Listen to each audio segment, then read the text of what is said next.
शांति। आज की शिक्षाप्रद कहानी का शीर्षक है एक नाविक ने ज्ञानी पंडित को राह दिखाई। एक पंडित था, बहुत अच्छी भागवत आदि की कथाएं करता था, बहुत सुंदर सुंदर उनके ऊपर प्रवचन करता था। लोग उनकी बहुत प्रशंसा करते थे, उनके साथ विचार विमर्श करते थे। एक बार उस राज्य के मंत्री ने उस पंडित को अपने पास बुलाया। गांव से राज्य में जाने के लिए नदी पार करनी पड़ती थी।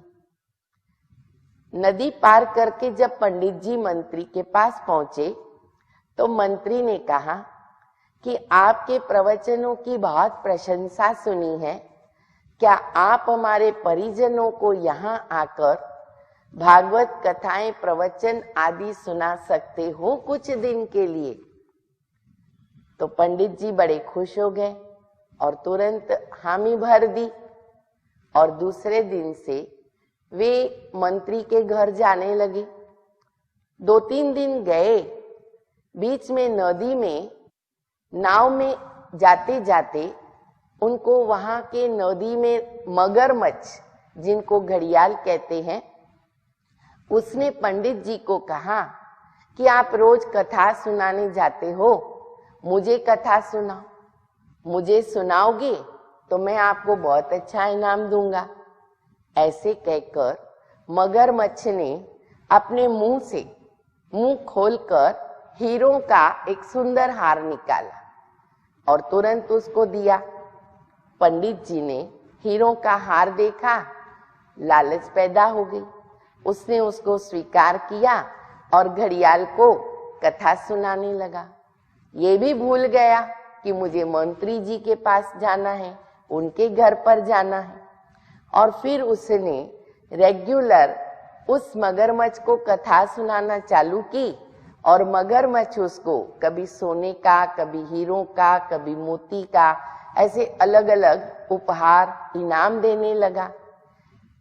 एक दिन जब पंडित जी नदी में नाव में बैठकर के जा रहे थे और उसको कथा सुना रहे थे घड़ियाल को, तो चलाने वाले नाविक ने जोर जोर से हंसना चालू किया।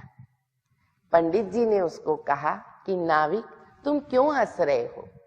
तो नाविक ने कहा कि मुझे आपको देखकर बड़ा अचरज लगता है कि आपने इतना जीवन के अंदर परिश्रम करके, मेहनत करके, इतना आपने पंडित बने आप और इतना अध्ययन किया, लोगों का कल्याण कर रहे हो, और आज आप एक मगरमच्छ के लिए इतना समय गंवा रहे हो।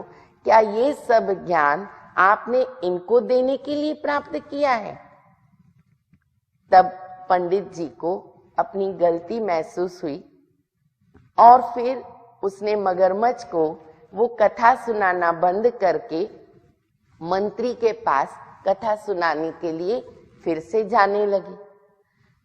कहानी से ये बोध प्राप्त होता है कि लोभ वृत्ति हमारे ज्ञान की गरिमा को समाप्त कर देती है, हमारी प्रतिष्ठा को नष्ट कर देती है।